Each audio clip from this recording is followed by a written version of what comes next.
Câmara decide manter prisão do deputado Daniel Silveira, determinada pelo Supremo Tribunal Federal. O parlamentar foi preso por fazer ameaças a ministros da Corte e ao regime democrático. Após falar em mudança na estatal, Bolsonaro anuncia general para assumir presidência da Petrobras.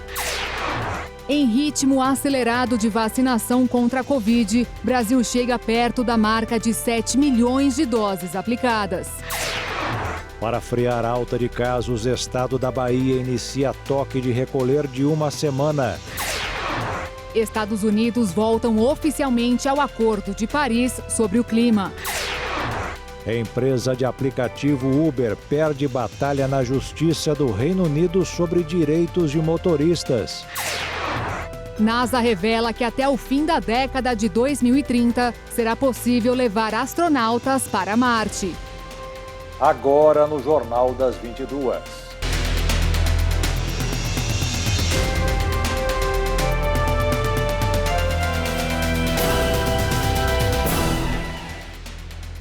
Olá, boa noite. Boa noite.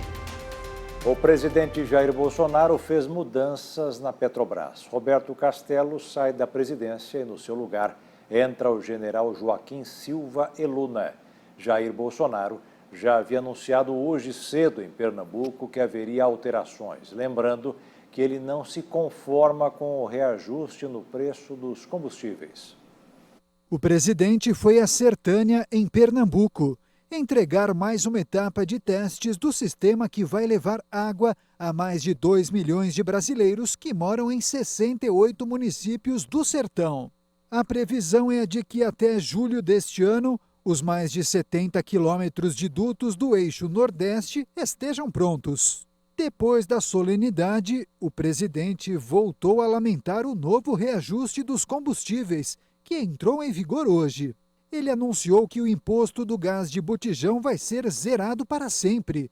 Já o óleo diesel terá imposto federal zerado por 2 meses, com a União deixando de arrecadar 3 bilhões de reais. O tempo deverá ser suficiente para que se encontre uma solução definitiva para o problema. E anunciou que haveria mudanças na Petrobras. Jamais vamos interferir nessa grande empresa, na sua política de preço. Mas o povo não pode ser surpreendido com certos reajustes. Faça-os, mas com previsibilidade. É esse que nós queremos. Se lá fora aumenta o preço do barril do petróleo e aqui dentro o dólar está alto, sabemos das suas repercussões no preço do combustível. Mas isso não vai continuar sendo um segredo de Estado. No mercado financeiro, após abrir em alta, o dólar fechou em queda nesta sexta-feira, com os mercados centrados nos ruídos domésticos em torno dos preços dos combustíveis e das persistentes preocupações com a situação fiscal do país.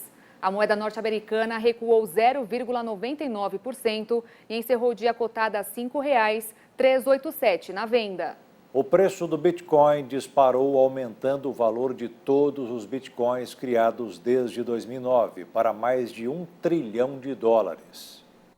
O preço do Bitcoin disparou nesta sexta-feira, aumentando o valor de todos os Bitcoins criados desde 2009 para mais de US$ 1 trilhão.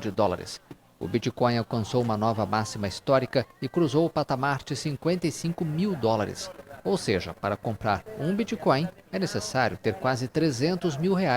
Com mais de 18,6 milhões de Bitcoins criados por pessoas anônimas desde o seu lançamento em 2009, o mercado como um todo representa potencialmente mais de US$ 1 trilhão. Desde o início do ano, o preço do Bitcoin subiu 89%, gerando temores de uma bolha semelhante à de 2017. Boa parte da alta é impulsionada por anúncios de grandes empresas. A Tesla, de Elon Musk, contribuiu para o aumento do preço ao anunciar que comprou 1,5 bilhão de dólares em bitcoins. Nos últimos meses, muitas empresas financeiras manifestaram seu interesse pela criptomoeda. Mas o crescimento insaciável do Bitcoin preocupa os analistas financeiros, que consideram que, ao ter quintuplicado seus preços em um ano, é muito provável que a bolha estoure. Pesquisadores do Rio de Janeiro e de São Paulo devem divulgar em até 14 dias a eficácia das vacinas já desenvolvidas contra a nova cepa do coronavírus. O Rio de Janeiro confirmou a segunda morte pela variante de Manaus. Com o surgimento das novas variantes do coronavírus, médicos e pesquisadores ficaram em dúvida sobre a eficácia das vacinas já existentes, já que ele está sofrendo mutações. A cepa do Amazonas, por exemplo, tem maior probabilidade de propagação do que as outras variantes. A Fiocruz, no Rio de Janeiro, e o Instituto Butantan, em São Paulo, estão realizando testes para descobrir a porcentagem da eficácia destas vacinas diante das novas cepas.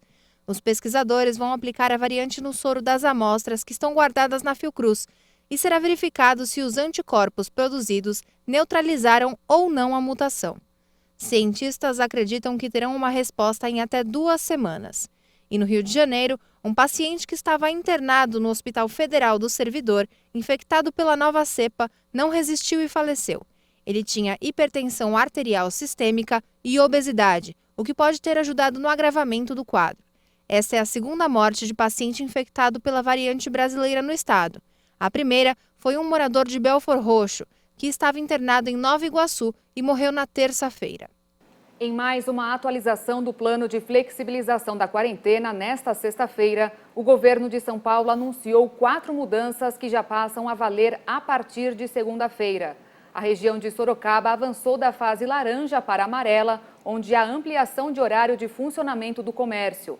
As regiões de Barretos e Presidente Prudente voltaram à vermelha, fase mais restritiva da quarentena, que é permitido apenas o funcionamento de serviços essenciais. E a última mudança foi no horário de venda e consumo de bebida alcoólica em restaurantes e lojas de conveniência em cidades que estejam na fase amarela, passando das 8 da noite para as 10 da noite. As demais regiões do estado não sofreram alterações na reclassificação.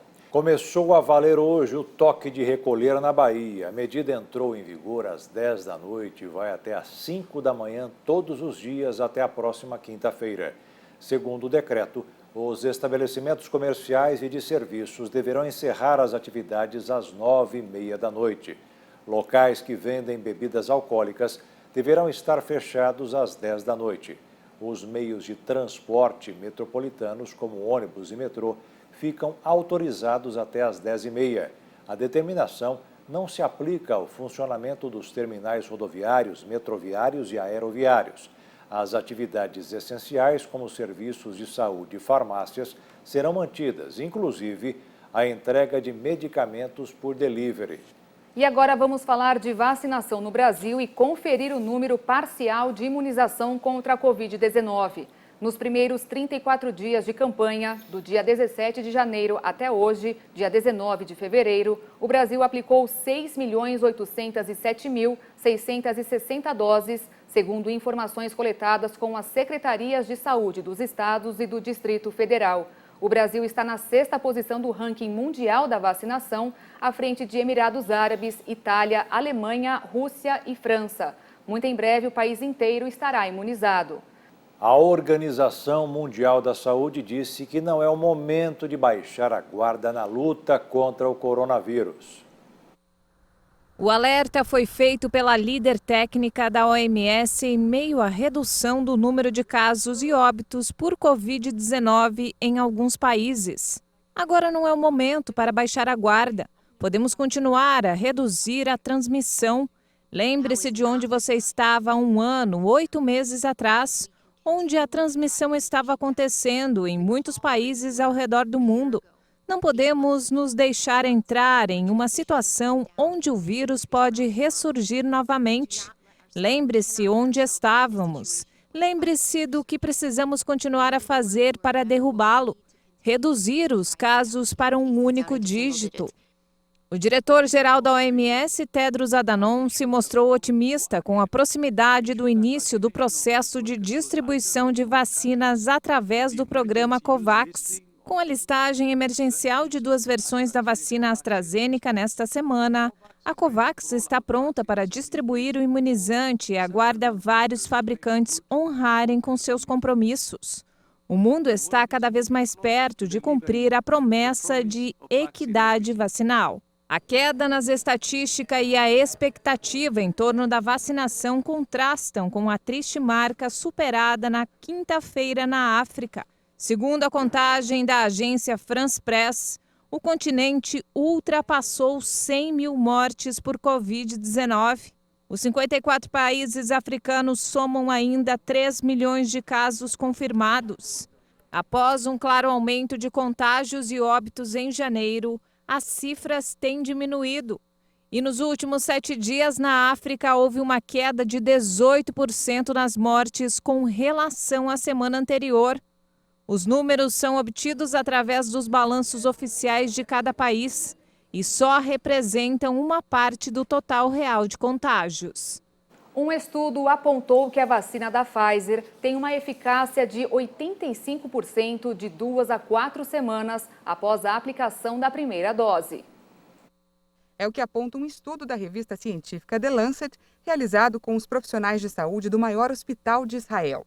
O país lançou em 19 de dezembro uma grande campanha de vacinação contra o coronavírus após um acordo com a Pfizer, que permitiu a Israel obter rapidamente milhões de doses em troca de fornecer dados biométricos sobre o efeito da vacina. Até agora, mais de 4 milhões de pessoas, cerca de 47% da população, receberam pelo menos a primeira dose da vacina, segundo o Ministério da Saúde. Estudos recentes israelenses estabeleceram em 95% a eficácia da vacina uma semana depois da segunda dose. E este novo estudo do Hospital Sheba, localizado perto de Tel Aviv, a considera 85% eficaz entre 2 a 4 semanas após a primeira dose. Apesar desta vacina, Pfizer-BioNTech, demonstrar sua eficácia para reduzir o número de casos sintomáticos de Covid-19, ainda resta saber se reduz também a transmissão do vírus. E agora vamos conferir o ranking de vacinação no mundo. Já são mais de 190 milhões de doses de vacinas contra a Covid-19 aplicadas de acordo com o levantamento feito pela Universidade de Oxford. Até o momento, os Estados Unidos estão em primeiro lugar, com quase 58 milhões de doses. Em seguida, a China, com 40 milhões e meio. Na terceira posição, o Reino Unido, que já tem 17 milhões de doses. Depois vem a Índia, com pouco mais de 10 milhões. E fechando o ranking dos 5 mais, Israel, que contabiliza pouco mais de 7 milhões de doses aplicadas. E veja a seguir, a Câmara decide manter a prisão do deputado Daniel Silveira. E ainda, a polícia faz a maior apreensão de drogas do ano na fronteira do Brasil com o Paraguai.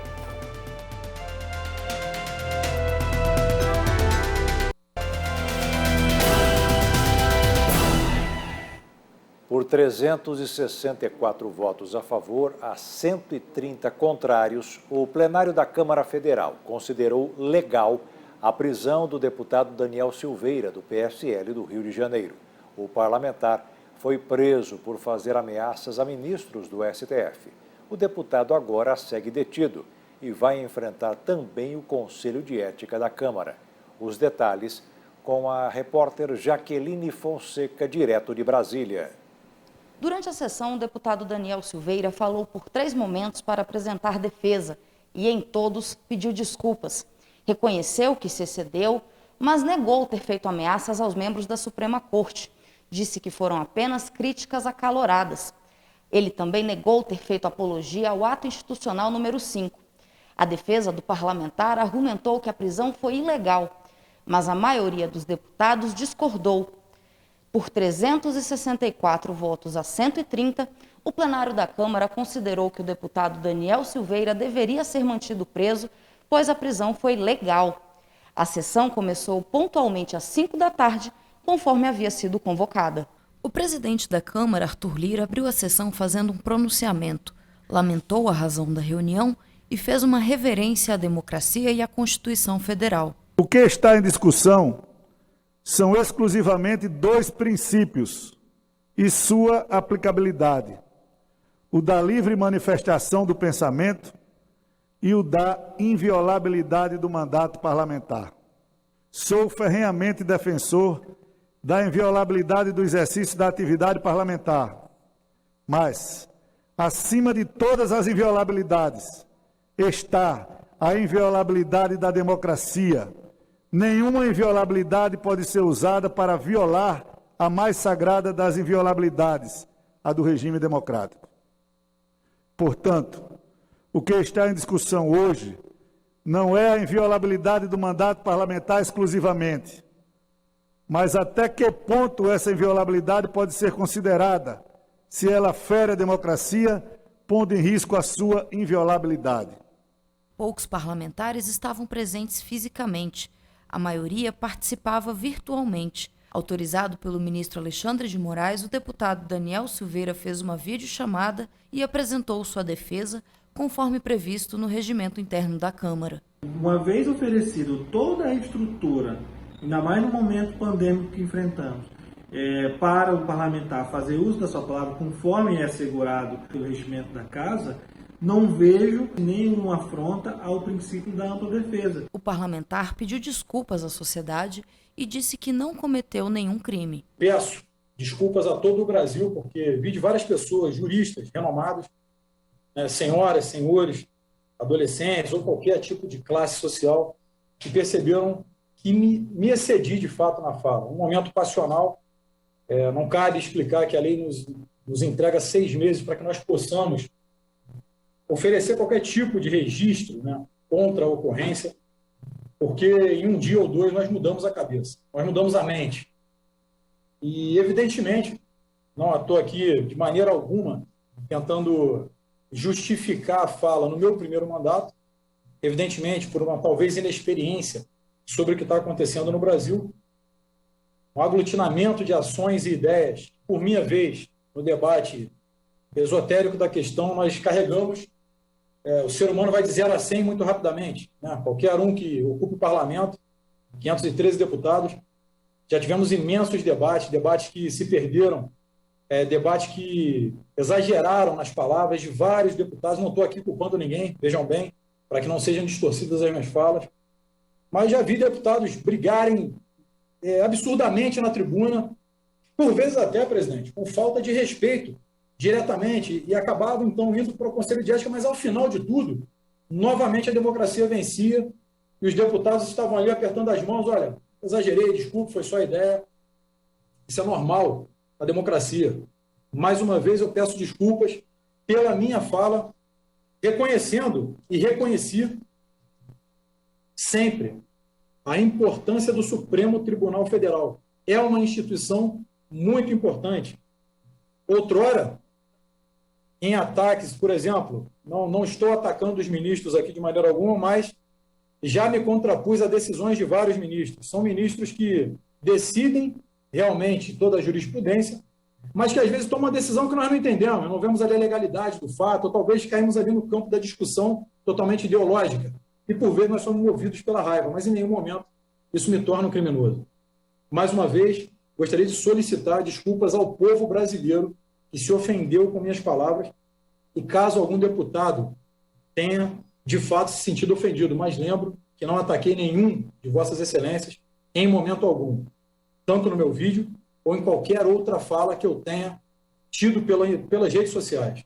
A relatora do caso é a deputada Magda Mufato, do PL de Goiás, mas ela não foi a primeira escolha do presidente da Casa. O deputado Carlos Sampaio seria o relator da matéria. Segundo ele, durante a reunião de líderes de quinta-feira à noite, o presidente da Casa, deputado Arthur Lira, o convidou por telefone para relatar o assunto ao plenário, mas durante a noite o nome foi alterado e a relatoria do caso ficou a cargo da deputada. Na medida cautelar analisada pelo plenário, o ministro Alexandre de Moraes aponta que as manifestações de Daniel Silveira revelam-se gravíssimas, pois não só atingem a honra, mas constituem ameaça ilegal à segurança dos ministros do Supremo Tribunal Federal. A defesa de Daniel Silveira argumentou que a prisão foi ilegal, mas a relatora do caso não concordou e discorreu sobre vários episódios públicos de ataque do parlamentar à Suprema Corte. Considerando o quadro, desde já adianto que considero correta, necessária e proporcional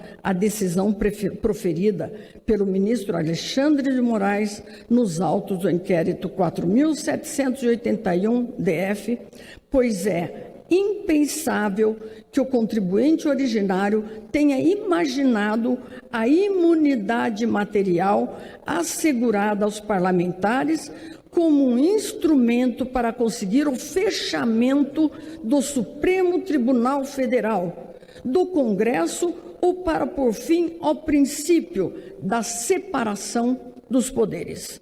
Durante a tarde de sexta-feira, o Supremo determinou suspensão das contas do deputado Daniel Silveira nas redes sociais. Além do plenário da Casa, que avaliou se a prisão do deputado Daniel Silveira foi legal ou não, o parlamentar enfrenta agora o Conselho de Ética da Câmara dos Deputados. Por todo o ano de 2020, o Conselho foi fechado por causa da pandemia, mas por decisão da mesa diretora foi reativado. Na próxima terça-feira será realizada a primeira reunião para discutir o caso.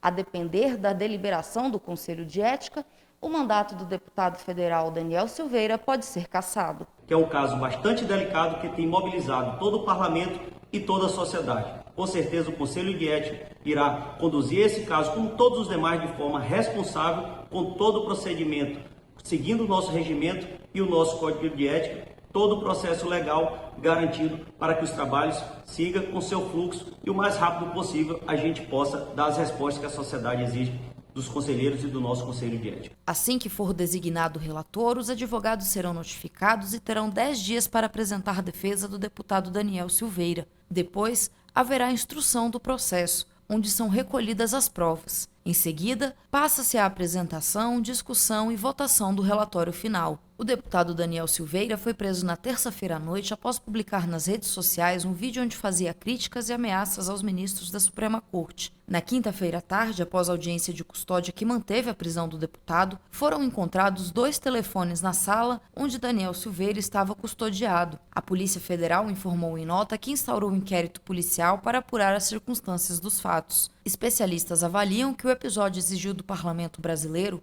um esforço acima da média em um momento em que as energias deveriam estar dedicadas a outras pautas. Como, por exemplo, as questões relativas ao combate à pandemia, a grave crise econômica enfrentada pelo Brasil, o assombro fiscal que ronda estados e municípios incapazes de cumprir com suas obrigações constitucionais e infraconstitucionais.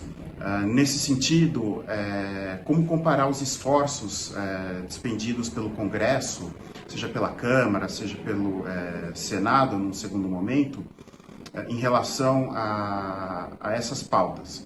Realmente, em condições normais, em condições de trabalho eficiente do Congresso, a discussão relativa ao deputado Daniel Silveira não faria parte da ordem do dia. Porém, nós devemos nos lembrar que o Brasil é um país com instituições ainda em formação, com instituições que não estão completamente delineadas e nem sempre se apresentam com a sua funcionalidade adequada no sistema jurídico.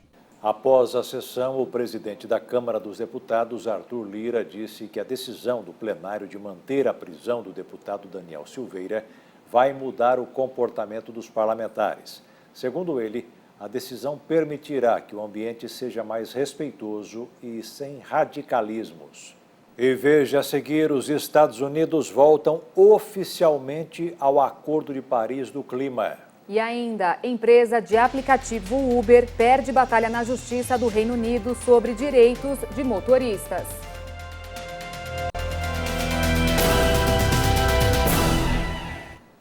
Estados Unidos estão de volta ao Acordo de Paris sobre o clima. O governo do presidente Joe Biden prometeu tornar a batalha ambiental prioridade máxima de seu governo. Em um discurso virtual na Conferência de Segurança de Munique nesta sexta-feira, o presidente dos Estados Unidos, Joe Biden, expôs sua visão sobre o retorno dos Estados Unidos ao papel preponderante no panorama internacional. O democrata destacou o compromisso com alianças históricas e indicou que a comunidade internacional deve trabalhar em conjunto. America is back. A América está de volta. A Aliança Transatlântica está de volta. Não estamos olhando para trás. Estamos ansiosos pelo que vem pela frente juntos. A Aliança Transatlântica tem base forte, a base sólida sobre a qual nossa segurança coletiva e prosperidade compartilhada são construídas. Our shared prosperity are built. O presidente falou também sobre o que enxerga como ameaças vindas de países como a Rússia e a China. O Kremlin ataca nossas democracias e transforma em arma a corrupção para tentar minar nosso sistema de governança. Os líderes russos querem que as pessoas pensem que nosso sistema é mais ou tão corrupto quanto o deles. Mas o mundo sabe que isso não é verdade. Ao falar sobre a relação e a concorrência com a China, Biden pediu aos aliados europeus para confrontar os desafios econômicos e políticos que o país representa. Temos que garantir que os benefícios do crescimento sejam compartilhados de forma ampla e equitativa, não apenas por poucos. Podemos enfrentar os abusos econômicos e a coerção do governo chinês, que enfraquecem os fundamentos do sistema econômico internacional. Todos devem jogar sobre as mesmas regras. Em outro trecho da mensagem, o democrata afirmou que a luta entre a democracia e a autocracia está em um ponto de inflexão. Biden citou a quarta revolução industrial e a pandemia como situações que levaram algumas pessoas a apontar sistemas autocráticos como a melhor saída. Para o presidente americano, a democracia é essencial para enfrentar esses desafios e ela deve ser defendida, fortalecida e renovada. A Suprema Corte Britânica negou o recurso da empresa Uber e decidiu que os motoristas do aplicativo são funcionários com direitos trabalhistas. A decisão foi unânime. Os funcionários terão direito a salário mínimo ou férias remuneradas. A Suprema Corte rejeitou um recurso de apelação do Grupo Americano de Serviços de Transporte. O principal tribunal do Reino Unido considerou por unanimidade que o Uber não tem razão e encerrou o caso iniciado em 2016. A decisão significa, por exemplo, que os motoristas até agora considerados trabalhadores autônomos vão ter direito a um salário mínimo ou a férias remuneradas. A decisão pode estabelecer precedentes e afetar outras plataformas digitais. A Suprema Corte deu razão a 20 motoristas do Uber, que argumentaram que tinham direito à condição de funcionários devido ao tempo de trabalho conectados ao aplicativo. A empresa declarou que respeita a decisão da Justiça Britânica e que vai iniciar consultas com os condutores no país. A partir de agora, os motoristas que apresentaram a denúncia podem recorrer a um tribunal para obter uma indenização e outros vão poder solicitar a um juiz que sejam reconhecidos como funcionários. O Palácio de Buckingham anunciou que o príncipe Harry, neto da rainha Elizabeth II, e a esposa Meghan Markle perderam seus últimos títulos oficiais junto à família real britânica. O Palácio de Buckingham anunciou nesta sexta-feira que o príncipe Harry, neto da rainha Elizabeth II, e a esposa Meghan Markle perderam seus últimos títulos oficiais. Um ano atrás, o casal pediu para se retirar da família real, decisão que seria revista em março, mas a rainha não esperou para confirmar o desligamento da monarquia britânica. Harry, de 36 anos, vai perder especialmente títulos militares, como na Royal Marines, após ter servido no Afeganistão, além da função de representante na Federação de Rugby. Meghan vai deixar de exercer patronagens de caridade, principalmente no National Theatre de Londres. Através de um porta-voz, o casal disse que permanece comprometido com seus deveres e serviços no Reino Unido e no resto do mundo. Os títulos vão ser devolvidos e distribuídos entre os demais membros da família. Harry e Meghan, com o filho Archie, estão estabelecidos na Califórnia e assinaram contratos com as plataformas Netflix e Spotify. Depois de ter divulgado recentemente que sofreu um aborto espontâneo, a ex-atriz anunciou no domingo que está esperando um segundo filho. Mais revelações sobre a saída da família real podem ser feitas no dia 7 de março, quando vai ao ar na televisão americana uma entrevista do casal à apresentadora Oprah Winfrey.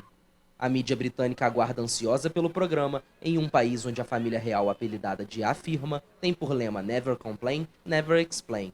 Em português, nunca reclamar, nunca explicar.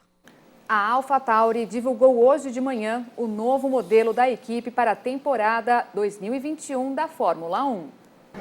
Sétima colocada no Mundial de Construtores do ano passado, a escuderia italiana terá como pilotos o francês Pierre Gasly e o japonês Yuki Tsunoda. O carro, a T02, tem a cor predominante no azul escuro. A escuderia vem de um bom 2020, com vitória surpreendente de Pierre Gasly no GP da Itália, em Monza. O AT02 é uma evolução do carro do ano passado, mas a equipe buscou uma melhora na aerodinâmica. O carro contará mais um ano com motores da Honda, que encerra sua participação na Fórmula 1 em 2021.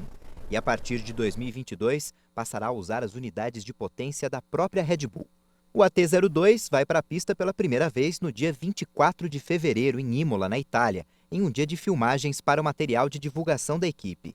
A temporada 2020 da Fórmula 1 começa no dia 28 de março, com o GP do Bahrein. 2 semanas antes, no mesmo país, será realizada a pré-temporada. E veja a seguir a luta de uma cadeirante que luta por mais acessibilidade. E ainda, NASA revela que até o fim da década de 2030 será possível levar astronautas para Marte.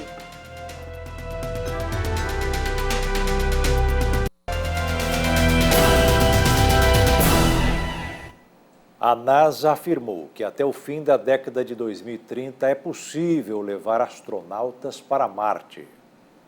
Foram 7 meses de viagem e a NASA comemorou o pouso do rover Perseverance em Marte.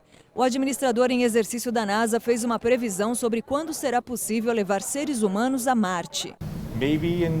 Talvez até a década de 2030 possamos começar a sair do sistema Terra-Lua e pousar astronautas em Marte. O robô levou um pequeno helicóptero. O desafio é fazê-lo voar em um ambiente com densidade equivalente a 1% da atmosfera terrestre. Marte já teve ao mesmo tempo os ingredientes da vida, a água, compostos orgânicos e um clima favorável. Nas amostras que o Perseverance vai coletar, os cientistas esperam encontrar fósseis de bactérias ou outros micróbios, vestígios de vida antiga no planeta. Um bom exemplo de vida é de uma advogada e cadeirante. Apesar de sua deficiência, Fernanda, que mora em Dourados, em Mato Grosso do Sul, usa a rede social para falar como consegue superar as dificuldades e ter uma vida normal. O cumprimento dos direitos do deficiente, assim como a acessibilidade urbana, tem avançado, mas ainda está longe do ideal para que cegos, surdos, mudos, cadeirantes e pessoas com outras limitações motoras tenham uma vida independente. É assim, gravando vídeos e postando em rede social, que Fernanda leva a mensagem de inclusão da pessoa com deficiência na sociedade. Ela faz questão de mostrar quais são os grandes desafios que enfrenta no dia a dia. Mesmo com algumas limitações, ela revela que teve uma infância praticamente normal e que foi na adolescência e na fase adulta que percebeu as barreiras que teria que enfrentar como cadeirante para ter autonomia. Como eu era muito pequena, eu tinha 7 anos, eu não tenho muita recordação da minha vida antes da cadeira, já tenho muita memória de depois. E eu costumo dizer que foi natural pelo seguinte sentido: eu comecei a minha vida já na cadeira. Então, da minha adolescência para a fase adulta, que eu comecei a perceber o que eu encararia na minha vida e o que eu teria que enfrentar. Com 28 anos, formada em Direito, decidiu encabeçar um movimento de conscientização nas redes sociais. Eu preciso fazer alguma coisa para que as pessoas nos enxerguem. Isso faz mais ou menos uns 2 anos e meio, quando eu decidi criar o meu projeto de conscientização, que é as palestras que eu dou nas escolas públicas e privadas também, no ensino médio e também nas universidades. E aí eu comecei a compartilhar também um pouco da minha vida, do meu dia a dia, da minha história nas redes sociais, para mostrar para as pessoas que um cadeirante pode sim ter uma vida independente, pode trabalhar, pode frequentar todos os lugares que ele quiser e viver uma vida normal. Um dos temas que mais aborda é o capacitismo. Fernanda diz que o deficiente tem sim uma condição humana limitada, mas quer ser tratado com respeito e igualdade. Nós somos uma sociedade diversa, todos os seres humanos somos diferentes. A gente não romantiza a deficiência, ela existe, é uma condição humana, mas ela precisa ser respeitada e eu preciso ser vista primeiro como Fernanda e depois a minha cadeira. E isso é sempre invertido, entende? As pessoas, quando me veem a cadeira, a deficiência, depois a Fernanda. A acessibilidade é o que vai permitir que a gente acesse todos os lugares e chegue até o maior número de pessoas possíveis e participe efetivamente da sociedade, né? Sem acessibilidade, uma pessoa com deficiência não consegue ser independente. Então, ela caminha junto, a luta pela acessibilidade caminha junto com o capacitismo, né? Que as duas se completam e fazem com que a gente consiga participar da sociedade e sermos vistos como pessoas. As postagens têm um objetivo claro: despertar uma nova consciência na sociedade de como olhar e perceber o deficiente. E tem dado certo. A interação com o público tem sido boa. Fernanda já conta com mais de 4.000 seguidores no Instagram. Eu vejo algo muito positivo e um despertar assim das pessoas em relação a isso. Elas falam para mim que antes de me conhecerem, o contato é muito pouco e o receio também é muito grande, né? De você abordar uma pessoa, de você oferecer ajuda, de você saber como é a vida particular daquela pessoa. Então, eu mostrando isso, elas começaram a perceber que as coisas são possíveis e começaram a reconhecer o quanto elas são capacitistas e precisam mudar algumas coisas na vida delas. Então está sendo muito legal, acho que é importante continuar e estou bem feliz com o resultado. Quem quiser pode apoiar o projeto e fazer parte dessa corrente de inclusão e conscientização. É só seguir a página da Fernanda, Fer Willerman, com W, 2 L's e 2 N's. Chegou o momento de fé e esperança na live do missionário R.R. Soares. Hoje, com o pastor Tiago Pérez. A palavra está no livro de Tiago, capítulo 1, versículo 12. O pastor Tiago Pérez faz a leitura do versículo. Bem-aventurado o varão que sofre a tentação, porque quando for provado, receberá a coroa da vida, a qual o Senhor tem prometido aos que amam. Aqui está dizendo para você que aquele que sofre a tentação, mas é aprovado, é esse que vai receber a coroa da vida. Então, se você hoje fala assim, pastor, eu sou aquela pessoa que quando descubro que está acontecendo alguma coisa de errado, já começa, ai meu Deus, o que vai acontecer? Será que é isso que Deus tem para minha vida? E tem muitas pessoas que acabam se acomodando, achando que o problema que está acontecendo com você é desejo do Senhor. Mas eu digo para você, não é não. Porque a palavra dele diz, desejo que te vá bem em todas as coisas. Continue com o ensinamento da palavra. Se você é a pessoa que se desespera, eu digo para você, você está precisando hoje se aproximar mais um pouco de Deus para fazer o que a palavra dele diz. Bem-aventurado é o varão que sofre a tentação. Mas olha só, porque quando for provado, receberá a coroa da vida. Aí eu pergunto para você, se você está dizendo assim, pastor, eu não sou aquele que fica desesperado, não. Mas eu pergunto, você é aquele que se entrega? Olha o que diz aqui em Hebreus 10, versículo 35. Diz o seguinte, não rejeiteis, pois a vossa confiança que tem grande e avultado galardão. Versículo 36, porque necessitais de paciência, para que depois de haver desfeito a vontade de Deus, possais alcançar a promessa. E o pastor Tiago Pérez encerra a live de hoje deixando essa mensagem. Eu tenho visto pessoas com essa pandemia se desesperar a ponto de atrapalhar todas as áreas da sua vida. A gente sabe que não foi brincadeira, tá acontecendo ainda, a gente precisa viver com essa restrição, com tudo que o governo e a medicina têm indicado, mas o melhor de tudo é viver no centro da vontade de Deus. Saber que Ele está te guardando, saber que Ele está te protegendo, saber que se no momento da adversidade, que você recebeu uma notícia de um parente que foi entubado, como o pastor Tiago mesmo disse, né, quando começou a fazer essa programação junto com o missionário, foram 4 dias que eu fiquei entubado por conta da Covid. Mas hoje eu estou aqui trazendo a boa palavra para você. Mas por quê? Pessoas oraram, clamaram a Deus. Eu criei nesse Deus poderoso. Talvez se eu tivesse me desesperado ou me entregado, eu ia falar assim, pode ir embora. Eu não estaria mais aqui. Mas lembra que eu falei que foram 3 coisas. Você é aquele que se desespera, aquele que se entrega ou aquele que age por fé. Se você é aquele que age por fé, você entende que tudo que acontece na sua vida, Deus ele tem um escape para você.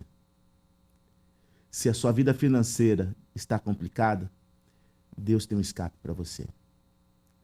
Se é a sua casa, a sua família, a sua vida sentimental que tem andado do jeito que você não tem desejado e dizendo assim, pastor, eu estou à beira de um divórcio. Deus tem um escape para você, Ele pode solucionar isso pela sua vida. E Ele deseja fazer isso. Eu falei no início aqui, a palavra de Deus diz que desejo que te vá bem em todas as coisas. Talvez você que hoje está com um ente querido, algum amigo, algum familiar, passando por uma provação, passando por um momento difícil, e talvez até mesmo no hospital, Deus tem a solução para vocês. E o Jornal das 22 termina aqui. Obrigada pela companhia, um ótimo fim de noite e fim de semana para você e até segunda. Boa noite, fique na paz. Tchau.